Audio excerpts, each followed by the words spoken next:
चलो स्टार्ट करते हैं।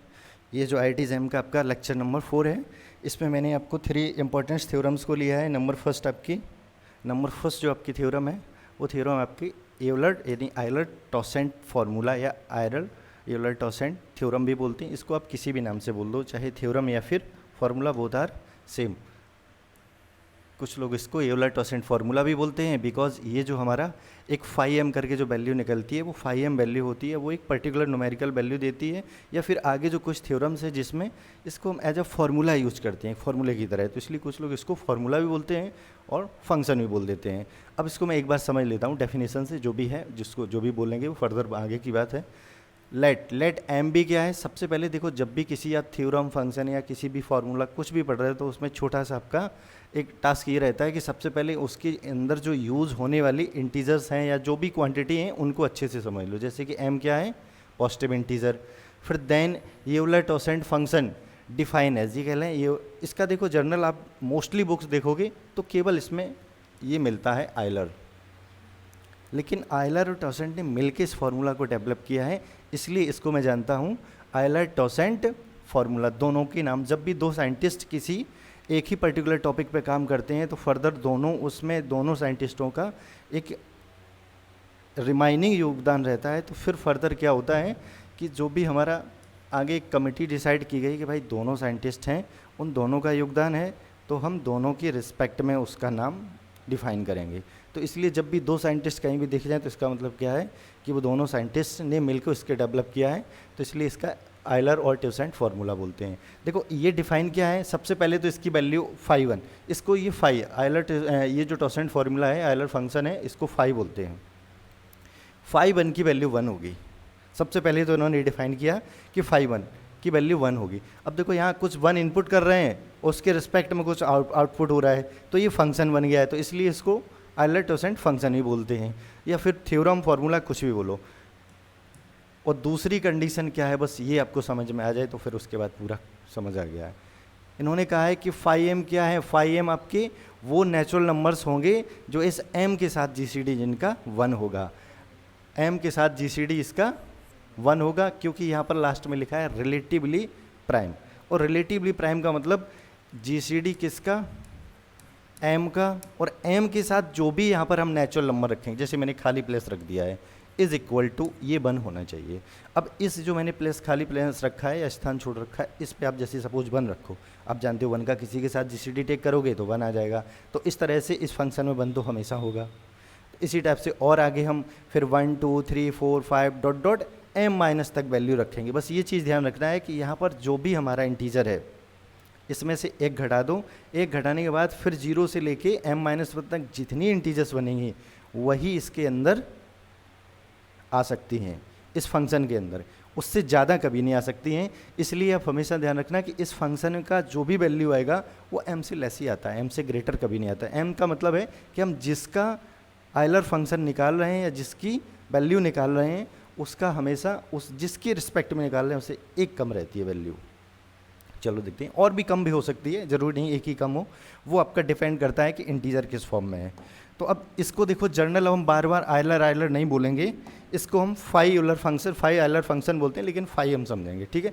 जब भी मैं 5m पूछूँ तो आपके माइंड में क्लिक कर जाना चाहिए कि हमें आयलर टॉसेंट फार्मूला या आयलर टॉसेंट फंक्शन है उसकी वैल्यू निकालनी है, और उसमें कौन से आएंगे, वो सारे नंबर्स आएंगे जिसका हम निकाल रहे हैं वो नेचुरल नंबर के साथ रिलेटिवली प्राइम होंगे। अच्छा एक एग्जांपल समझ लेते हैं, एक जो है एकदम सिंपल सा एग्जांपल, जैसे कि मैं आपसे कह रहा हूँ कि फाइंड द वैल्यू 5 आप 4 की वैल्यू निकालिए, छोटा सा सिंपल सा 5 4 की वैल्यू।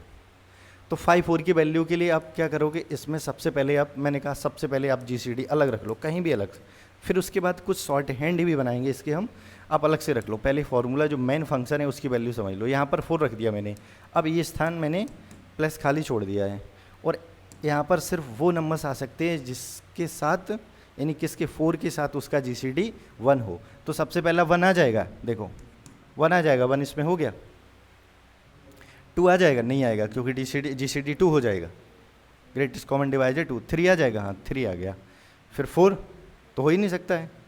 तो ये टोटल 2 आ गए। तो यहाँ से हम इसको बोलेंगे कि 5 4 की ये जो वैल्यू है 2 है। ये लिखने की जो हैबिट समझो कि हम लिखते क्या है कि 5 4 की वैल्यू 2 है। 2 का मतलब इसमें 2 नंबर आएंगे। वो कौन से नंबर? जो इस 4 के साथ जीसीडी जिनका 1 होगा, यानी 2 नेचुरल नंबर आएंगे जिस 4 के साथ या जो भी हम इंटीजर लिखते हैं इनसाइड उसके साथ इसका जीसीडी 2 होगा, सॉरी जीसीडी 1 होगा। और इस तरह की टोटल हमारी, तो जब भी मैं नेक्स्ट टाइम कभी भी आपसे बोलूँगा what is the value of 5 4, तो आप तुरंत बोलोगे 2। इस तरह से अभी हम एक जर्नल फार्मूले पे चलते हैं जो इस तरह की जितने भी हमारी 5 जो भी जर्नल वैल्यू हैं सभी को हम निकाल लेते हैं और उस फार्मूले पे चलते हैं। नेक्स्ट स्लाइड पे लेते हैं उस फार्मूले को। सपोज m आपका कोई इंटीजर है, सपोज m कोई भी इंटीजर है, m कोई इंटीजर है और हम लोग जानते हैं कि m इंटीजर है, नेचुरल नंबर। मैंने लास्ट टाइम आपको जब शुरू में बिगनिंग में ही थ्योरी जब पढ़ाई थी तो उसमें बोला था कि एवरी नेचुरल नंबर या every integer can be break as a product of power of prime number. यानी प्राइम नंबर जो भी, सपोज ये पहली प्राइम नंबर है, इसकी पावर अल्फ़ा 1 है और दूसरी प्राइम नंबर है अल्फ़ा 2 और डॉट डॉट पी के अल्फ़ा के।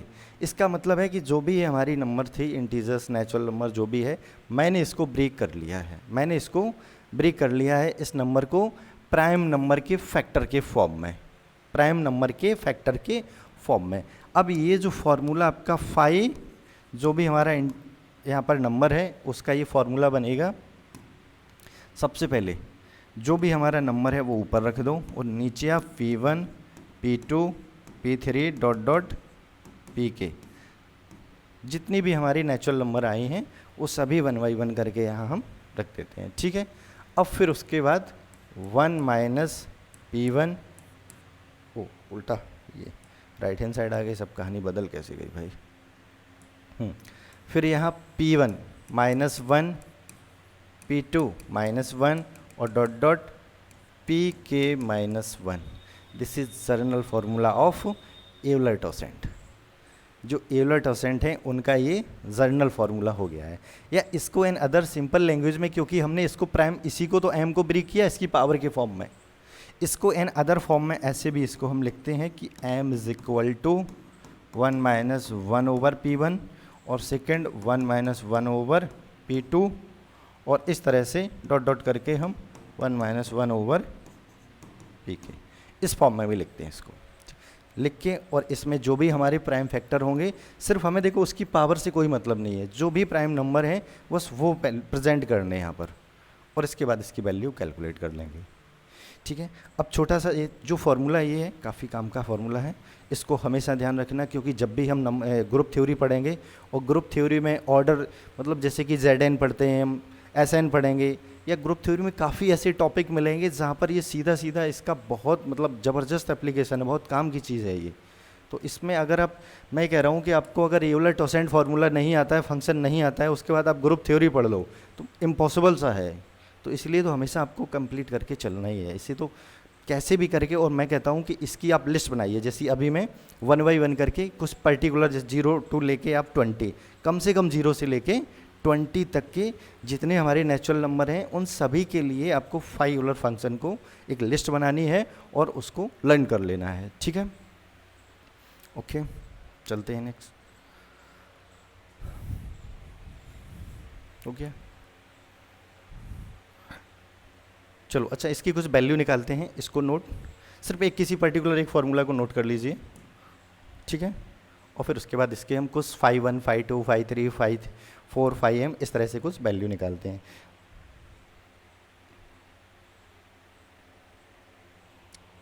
ठीक है।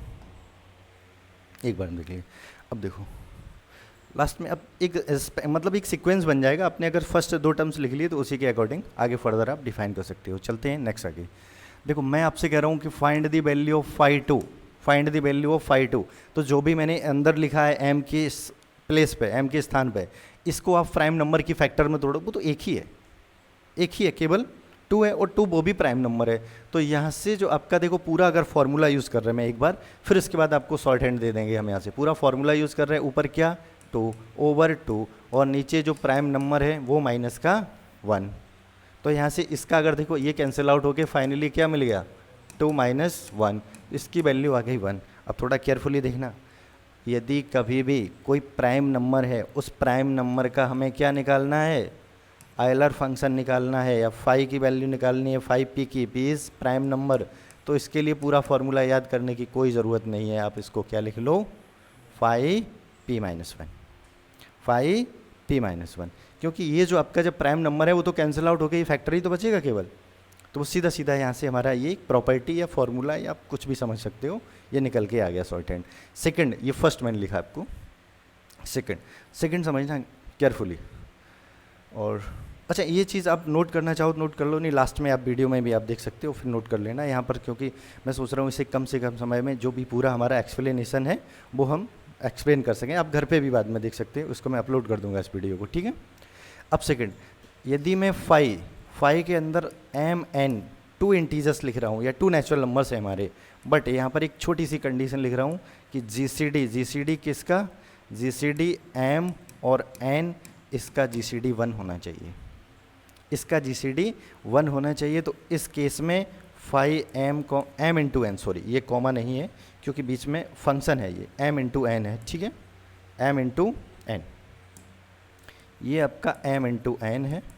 तो ये ब्रेक हो जाएगा किस में, phi m into phi n में, 2 पार्ट्स में ब्रेक हो जाएगा अलग अलग। यदि ये कोई भी आपका एक नेचुरल नंबर है और जिसके 2 फैक्टर आपने किए, वो दोनों फैक्टर मतलब आपस में रिलेटिवली प्राइम है या उनका जीसीडी 1 है, तो आप उनको सेपरेट अलग अलग कर लो। जैसे कि इसका एग्जाम्पल, इसका सबसे अच्छा या ज़बरदस्त एग्जाम्पल मैं आपको दे रहा हूँ 21। अब देखो 21 आप कैलकुलेट करोगे तो 21 को पूरा उस फॉर्मूले में रखोगे वैल्यू, लेकिन मैंने अगर ये प्रॉपर्टी आपको ऑलरेडी बता दी और प्रॉपर्टी आपको समझ आ गई, तो आपने तुरंत किया इसको 3 और 7 में ब्रेक कर लिया है, और यहाँ से इसकी वैल्यू कितनी आ गई, 5 इंटू 5 इंटू 5 और ये मैं ऑलरेडी आपको डिफाइन कर चुका हूँ कि यदि प्राइम नंबर हो फाई के अंदर तो उसकी 1 घटा दो उसमें से, वही उसकी वैल्यू हो जाएगी। तो इसका वैल्यू कितना हो गया, 2 और 7 का 6, फाइनली ये निकल के कितना आ गया, 12। एकदम सिंपल सा कॉन्सेप्ट है। ये कुछ प्रॉपर्टीज़ जो हैं, इन प्रॉपर्टी से ईजी हो जाता है, वैसे कुछ नहीं बट थोड़ा इजी हो जाता है हमारा टास्क। और एक नेक्स्ट प्रॉपर्टी और इसमें ही हम डिफाइन कर लेते हैं, फिर उसके बाद आगे चलते हैं। एक प्राइम नंबर की पावर, बस जनरल ये आपको 3 प्रॉपर्टी है तो आप यूज़ कर सकते हो। जैसे p की पावर k, प्राइम नंबर की पावर k आ गया। अब सबसे पहले मैं जर्नल फार्मूला में इसकी वैल्यू रखता हूँ, फिर उसके बाद इसको कैलकुलेट करता हूँ। जैसे जर्नल फार्मूला हमारा है, अब प्राइम नंबर की पावर k है, समझना प्राइम नंबर की पावर k है, और इसमें अगर वैल्यू में रखूँगा तो ये हमारा जानते हैं हम p की पावर क्या आ जाएगा k, और ओवर p की यहाँ पर केवल p रहने वाला है, और फॉर्मूला में हम जानते हैं क्या रखते हैं, p माइनस का 1, यही तो हम इनपुट करेंगे। और अगर इस p का हम डिवाइड कर देंगे, केयरफुली देखना, इस p का डिवाइड कर देंगे तो यहाँ बचेगा क्या 1, और यहाँ बचेगा 1 ओवर p। अगर इस p से डिवाइड कर दें, और पहले इसका है p की पावर k, और अगर इसका मल्टीप्लाई करेंगे तो p की पावर k और माइनस p की पावर k माइनस 1। अब इसको हम डायरेक्ट अगर लिखेंगे तो अब दिमाग लगाओ ये आ कहाँ से गया, एक बार उसी फॉर्मूले से इसको आप निकाल लो, और जैसे ही आपने फॉर्मूले से इसको कैलकुलेट किया तो अब ज़िंदगी में मुझे नहीं लगता है कि फिर दोबारा भूलने की ज़रूरत है। यदि प्राइम नंबर की पावर k है तो प्राइम नंबर की power k minus prime number की पावर k माइनस 1, ये एक आपका नया शॉर्ट हैंड बन गया है, नया एक शॉर्ट हैंड बन गया। जब हमारा प्राइम नंबर की पावर कोई पॉजिटिव इंटीजर दिया जाए, उस केस में हम ये सीधा सीधा फार्मूला यूज़ कर लेंगे, ठीक है। और ये जो मैंने 3 आपको इसकी प्रॉपर्टीज़ या शॉर्ट हैंड लिख रखे हैं इस फार्मूले के, फाई यूलर फंक्शन के, तो आप इनको याद रखो। उसके बाद आप इन जनरली जितने भी हमारे जो भी इंटीजर्स होते हैं या जो पर्टिकुलर हमारे 0 से लेके 20 तक हैं, सभी आप इन्हीं की प्रॉपर्टी यूज़ करके आप 1 बाई 1 कैलकुलेट कर सकते हो, ठीक है। अब चलते हैं हम नेक्स्ट टॉपिक पे। मैं कुछ आपको निकाल के दिखा रहा हूँ, और फिर आप क्या करोगे, घर पे एक लिस्ट बनाओगे 0 to 20, घर पे जाके एक लिस्ट बनाओगे कि 0 to 20 आपकी जितने भी 0 से लेकर 20 तक हमारे इंटीजर्स आ रहे हैं या नेचुरल नंबर्स आ रहे हैं, वो सभी आपको उनके फाई यूलर की वैल्यू याद कर लेनी, एक लिस्ट बना लेनी। जैसे कि 5 का वैल्यू ऑलरेडी जब मैंने इसको फार्मूला डिफाइन किया तो 1 आया, ठीक है। 5 का वैल्यू कितना आया, ये भी 1, 2 माइनस 1 प्राइम नंबर है। फाइव थ्री का वैल्यू, फाइव थ्री, थ्री क्या है, ये भी तो प्राइम नंबर है, तो थ्री माइनस वन, इसकी वैल्यू टू आ जाएगी। अब फाइव फोर की वैल्यू, फाइव फोर अभी मैंने निकाला था, इसको क्या लिख सकते हैं, टू की पावर टू, टू की पावर टू, और जो अभी फॉर्मूला लिखा है उससे अगर कैलकुलेट करेंगे, यह पूरा जनरल फॉर्मूला है उससे भी आप निकालो, तब भी इसकी वैल्यू टू ही आएगी। इसके बाद कितना आया, फाइव, फाइव, फाइव एक प्राइम नंबर है, इसमें से एक घटा दो, जो आ जाए वही इसकी वैल्यू हो जाएगी। अच्छा, ये जो मैं वैल्यू लिख रहा हूँ इसका मेन ये है कि इस फंक्शन में इतने, ये जो राइट हैंड साइड संख्या लिखी है, जो नंबर्स लिखी है, वो इतने नंबर्स, इतनी संख्याएं होंगी जिसका ये जो संख्या है इसके अंदर GCD 1 होगा। ये चीज़ ध्यान रखना, ये नंबर ऑफ संख्या है, जो भी हमारे उस फंक्शन के अंदर कौन कौन से या कितनी संख्याएं आएंगी, कितने नंबर्स आएंगे, वो उनकी संख्या है, और ये हमें डायरेक्ट यूज़ करनी होती है एज अ फॉर्मूले आगे चल के, इसलिए मैं इसको डायरेक्टली आपको राइट करवा रहा हूँ। अच्छा, सिक्स, सिक्स, सिक्स बताना, सिक्स को मैं क्या लिख सकता हूँ, टू इंटू थ्री, सिक्स को टू इंटू थ्री, और फाइव टू इंटू थ्री, और टू थ्री का GCD 1 है, तो जो सेकेंड वाली प्रॉपर्टी लग जाएगी, five two into five three, five two की वैल्यू वन, फाइव थ्री की वैल्यू, तो इसकी कितनी आ गई, फाइव सिक्स की टू। चलो अब देखते हैं नेक्स्ट, फाइव सेवन, सेवन एक प्राइम नंबर है, तो इसमें से वन सब्ट्रैक्ट कर दो, सीधा हो जाएगा। फिर उसके बाद आपका फाइव एट, अच्छा फाइव एट को केयरफुली देखना है आपको, अगर मैं इसको टू की पावर, क्या मैं अलग से कैलकुलेट कर रहा हूँ, रेस्ट करता हूँ, टू की पावर थ्री, ये आपका प्राइम नंबर हो गया टू, उसकी पावर है थ्री। अगर इसका जनरल फार्मूला लगाएं तो फार्मूला क्या होता है, ऊपर जो संख्या है वो, और नीचे प्राइम नंबर, जो प्राइम नंबर आ रही है, इनटू जो प्राइम नंबर है, उस प्राइम नंबर में आप क्या कीजिए, वन सब्ट्रैक्ट कर दीजिए, तो ये यहाँ से फोर, और इंटू वन, इसकी वैल्यू क्या आ जाएगी, फोर, फाइव एट की। अब अगर किसी ऐसी भी कोई बीच में आ जाए कोई संख्या जिसका मुझे डायरेक्ट अगर कोई फार्मूला या प्रॉपर्टी अप्लाई नहीं हो रही, तो बेसिक फार्मूला जो मैंने लिख रखा है आप उसी को अप्लाई कर दीजिए। तो इसी के अकॉर्डिंग मैं आपसे अब आशा करता हूँ कि आप लोग इसको, सॉरी, नाइन, नाइन इसकी वैल्यू क्या होगी, फाइव टेन इसकी वैल्यू क्या होगी, और डॉट डॉट आप फाइव एटलीस्ट ट्वेंटी, एटलीस्ट कहाँ तक, 20 तक ये वैल्यू आपको कैलकुलेट करके अपना एक टेबल बना लेना है, और उसमें आपको लर्न करके रखना है कि 1 से लेके 20 तक वैल्यू क्या है, और इन फर्दर अगर आगे कोई इंटीजर्स आ रहा है तो उसके लिए आपको क्या करना है, ये आपका जो बेसिक फार्मूला मैंने दिया है उस फार्मूला में इसकी वैल्यू रख के आप कैलकुलेट कर सकते हो। आई होप ये कहानी समझ आई होगी आप लोगों को। इसमें अगर कोई डाउट है तो आप पूछ सकते हो, नहीं तो फिर आगे चलते हैं हम। Any doubt in this function? No, चलते हैं आगे। अब इस फंक्शन से रिलेटेड या फिर जो हम अभी लीनियर कन्ग्रुएंस मॉडल पढ़ रहे हैं उससे रिलेटेड ये फर्स्ट थ्योरम है, जो अभी तक मैंने लीनियर कन्ग्रुएंस मॉडलों की कहानी अभी पढ़ रखी है, उसका फर्स्ट एप्लीकेशन या उसके जो कन्ग्रुएंस लीनियर इक्वेशन है हमारा जो रिलेशन, उसके रिगार्डिंग ये सबसे पहली थ्योरम है और सबसे अच्छी थ्योरम है। इस थ्योरम, अभी मैं यहाँ पर केवल थ्योरम्स को ही पढ़ेंगे, फिर फर्दर क्या करेंगे, जो भी हमारी ये थ्योरम्स है इन थ्योरम की एप्लीकेशन भी पढ़ेंगे। और ये जो फॉर्मेट थ्योरम का एक ज़बरदस्त एप्लीकेशन है, वो एप्लीकेशन, उस एप्लीकेशन के रिस्पेक्ट से हम यूनिट डिजिट्स निकालते हैं। जैसे मैंने आपको बोल दिया 2 की पावर 101, 2 की पावर 225। अब इसमें आपका ये नंबर्स है, अगर आप 2 की पावर ये वैल्यू कैलकुलेट करोगे काफ़ी लार्ज आएगी, बट इसमें यूनिट डिजिट्स कौन सा होगा वो डायरेक्ट आपको अगर निकालना इस तरह के किसी भी नंबर के पास, तो वो काफ़ी यूज़फुल थ्योरम है ये, या कन्ग्रुएंट रिलेशन काफ़ी हेल्पफुल होता है। तो सबसे पहले थ्योरम देखते हैं, फॉर्मेट थ्योरम। यहाँ पर क्या है, इफ़ है, if P is prime number है, ये पता नहीं वो कहाँ से आ गया भाई, if P is prime number है। सबसे पहले तो यहाँ पर इसकी बेसिक कंडीशन समझो कि यहाँ पर पी क्या है, एक प्राइम नंबर है और ए आपका एक इंटीजर है। अच्छा, ए यहाँ पर एक ए और होना चाहिए इसके बीच में, ए एक इंटीजर है। अच्छा, इधर लिख रखा है an integer A, an integer A, बस इतने ही इसकी कहानी है। इसमें दो चीज़ यूज हो रहे हैं, एक तो एक ये ए और एक ये पी। पी प्राइम नंबर होना चाहिए और एक कोई भी इंटीजर, इंटीजर बोला है तो कोई भी इंटीजर हो सकता है, एनी इंटीजर। देन बट ये कंडीशन प्रोवाइड होल्ड करे कि GCD A and D, A and P, A और पी का GCD 1 हो। मतलब दूसरी भाषा में कहें कि ए और पी रिलेटिवली प्राइम हो या फिर को प्राइम हो, एक ही बात है, रिलेटिवली प्राइम हो या फिर को प्राइम हो। तो उसके रिस्पेक्ट में फिर फॉर्मेट ने क्या डिफाइन किया, फॉर्मेट ने कहा कि ये जो हमारा, अच्छा यहाँ पर ये इसको क्या चल रहा है भाई, जो इक्वल है, इक्वल की जगह कन्ग्रुएंट है, ठीक है, क्योंकि टाइपिंग एरर रहता है, टाइपिंग में ये सिंबल मिलता नहीं उसमें, जो भी हमारा ये वाइटलोसियर एफ है, तो उसमें सिर्फ इक्वली मैं यूज़ कर देता हूँ। देन ए की पावर p माइनस वन, ए की power p minus one congruent one modulo p। अगर इसको मैं थोड़ा ब्रीक करके लिखूँ या अपनी सिंपल सी लैंग्वेज में, ए की power p minus one, where p is any prime number, A कोई भी इंटीजर है, और इस वन को इधर ले जाओगे ये सब्ट्रैक्ट हो जाएगा, और ये डिविजिबल किससे हो जाए, p से। और ये देखो हमेशा p इसको डिवाइड करेगा, एक कोई भी इंटीजर हो, बस उसकी पावर कितनी हो, एक कम हो p से, प्राइम नंबर से एक कम हो, और उसमें से अगर आप 1 घटाओगे तो वो प्राइम नंबर हमेशा इसको डिवाइड करेगा। ये फर्मेट थ्योरम का एप्लीकेशन है, वो ज़बरदस्त एप्लीकेशन है।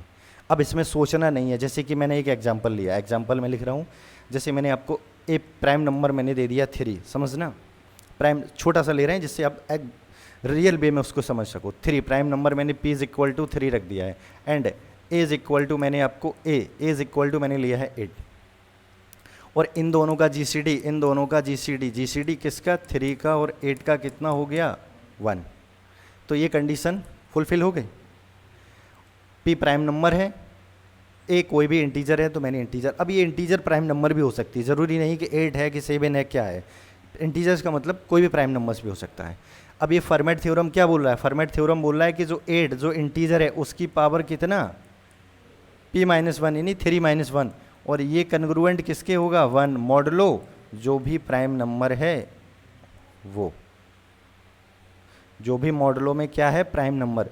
अब इसको अगर केयरफुली देखो, ये क्या लिखा है, 8 की पावर 2 कन्ग्रुएंट 1 और मॉडलो 3, इसका मतलब क्या है, 8 की पावर 2 दैट मीन 64, 8 का वर्ग 64, 64 में से 1 घटाओ 63, 64 में से 1 घटाओ 63, अब वो 3 से डिविजिबल होना चाहिए पूरा पूरा, देखो है,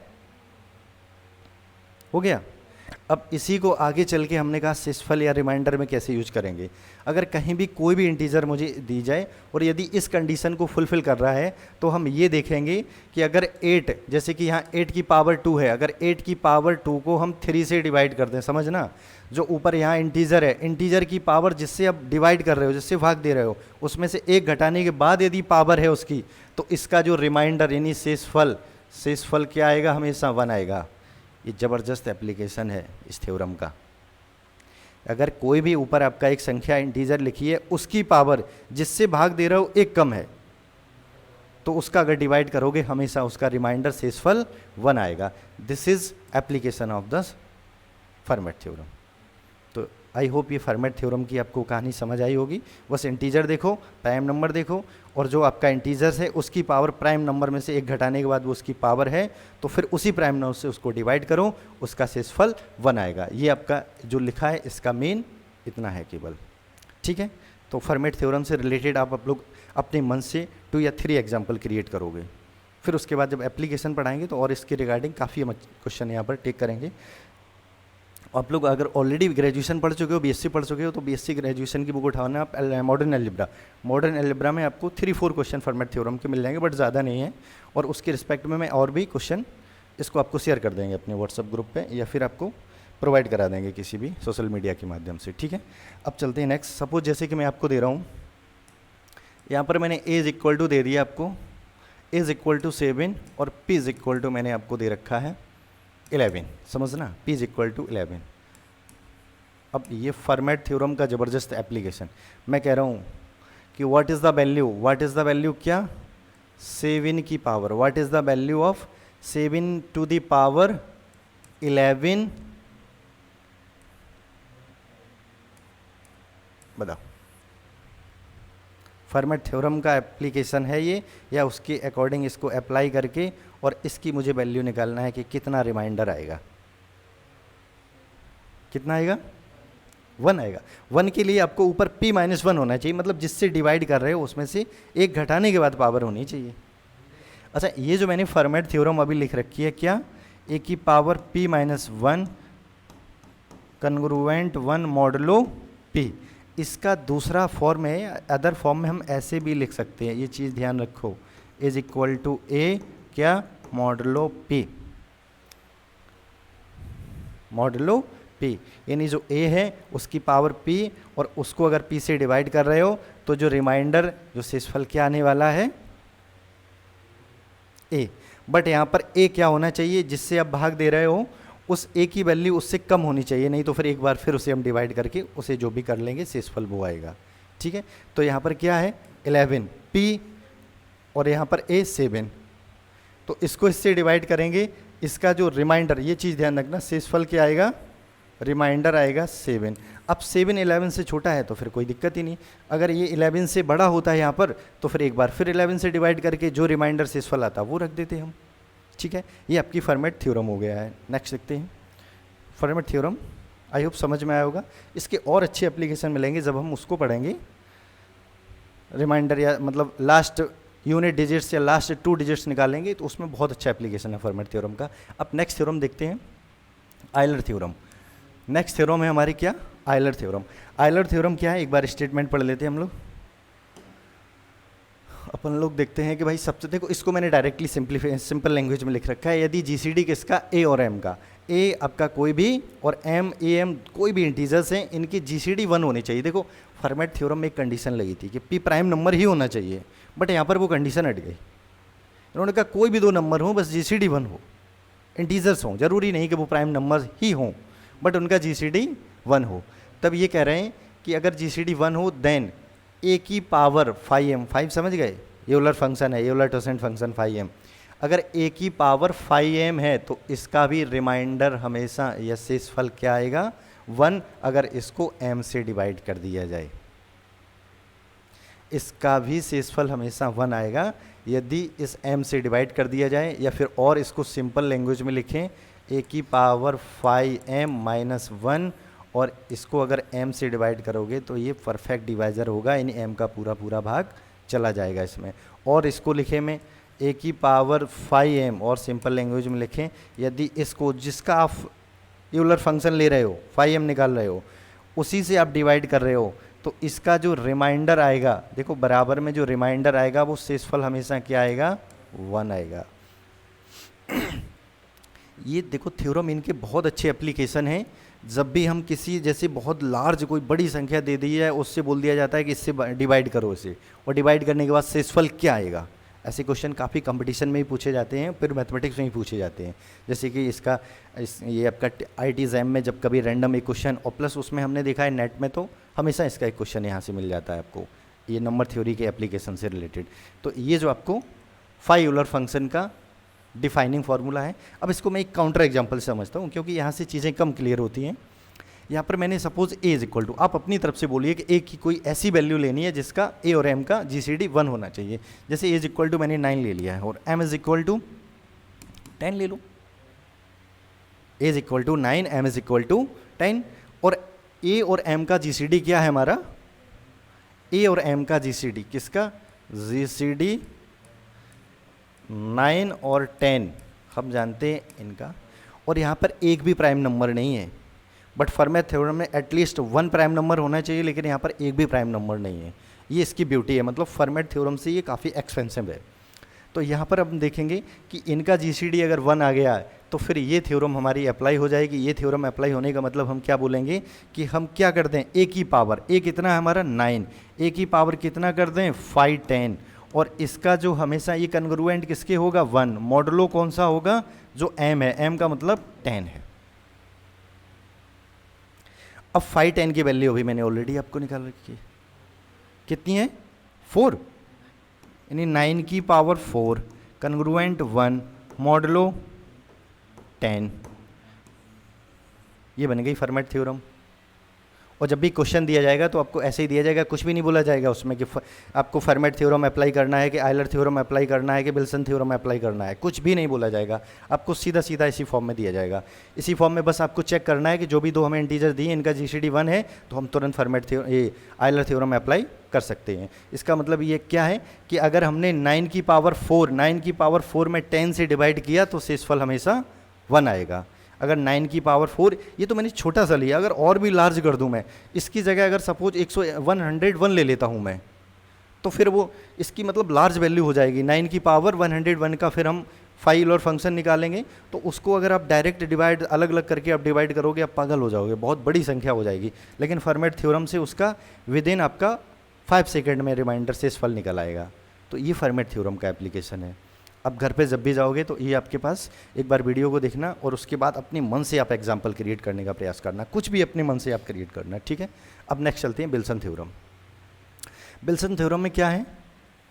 विल्सन थ्योरम भी इसी फॉर्म से है या शेषफल या रिमाइंडर से रिलेटेड है, लेकिन विल्सन थ्योरम का थोड़ा जो फॉर्मेशन है वो काफ़ी अच्छा या काफ़ी ज़बरदस्त बन जाता है, क्योंकि फैक्टोरियल फॉर्म में, और फैक्टोरियल फॉर्म में अगर डिवाइडेशन में करने को दे दूँ तो वहीं हम लोगों को डर लगने लगता है, क्योंकि फैक्टोरियल बड़ा मुश्किल से खुलता है और फैक्टोरियल तो ओपन हो जाता है, लेकिन उसमें फिर डिवाइडेशन वाली कहानी काफ़ी कॉम्प्लिकेटेड हो जाती है। इसके ऊपर काफ़ी अलग अलग थ्योरम्स भी, काफ़ी रिजल्ट्स भी बने हैं फैक्टोरियल के ऊपर।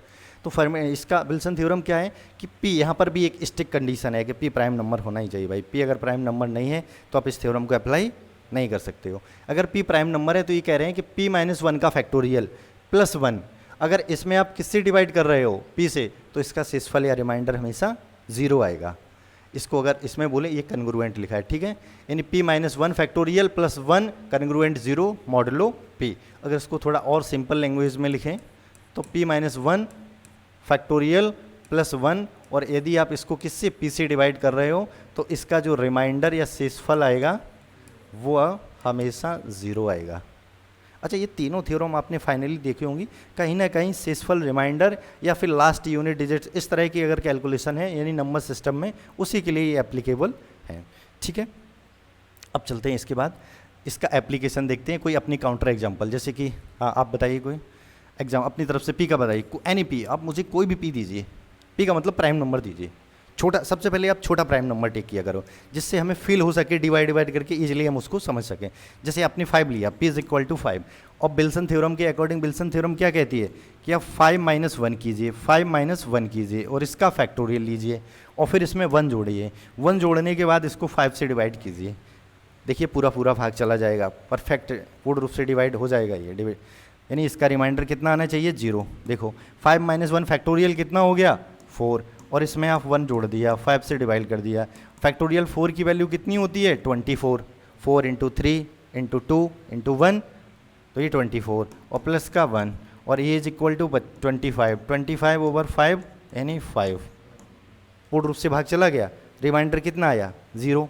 मुझे यहाँ पर ये जो भाग मतलब डिवाइड करने के भागफल क्या आ रहा है इससे कोई मतलब नहीं होता है। मैं कई बार आपको बोल चुका हूँ कि यहाँ पर जब भी मैं कन्ग्रुएंट मॉडुलो या लीनियर कन्ग्रुएंट रिलेशन पढ़ रहे हैं तो यहाँ पर केवल शेषफल पे मुझे काम करना होता है, कितनी बार डिवाइडेशन होकर भाग कितनी बार जा रहा है वो चीज़ मायने नहीं रखती है। तो इस तरह से पूरा भाग चला गया।